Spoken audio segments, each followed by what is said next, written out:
ជំរាបសួរពុកម៉ែបងប្អូនទាំងអស់គ្នាខែនេះគឺរដូវក្តៅបងប្អូន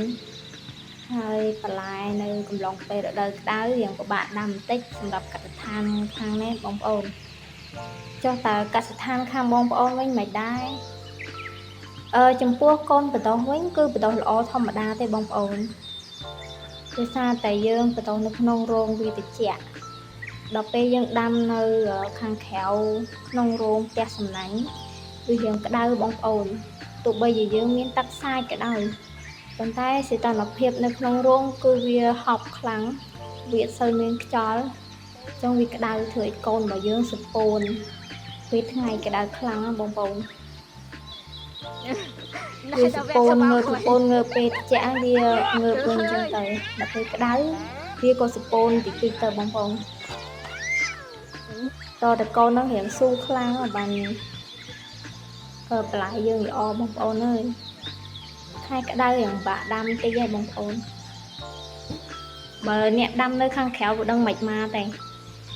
ភ្លៀងផងក្តៅខ្លាំងផងរៀងពិបាក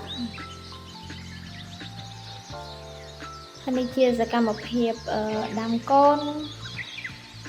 នៅក្នុងផ្ទះសំណាញ់បងប្អូនខែក្តៅអញ្ចឹង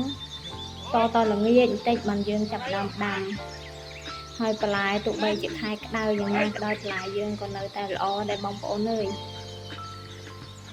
គ្រាន់តែផលវាដូចខែត្រជាក់ដែរបងប្អូនវាបាននឹងទៀតជាងខែត្រជាក់វាឆាប់លូតលឿនអញ្ចឹងឆាប់បានប្រមូលផលដល់ពេលខែក្តៅអញ្ចឹងវាការលូតលាស់របស់វារៀងយឺតហើយនេះវាជាពោតត្នោតពោត highlight បងប្អូនរសជាតិគឺឆ្ងាញ់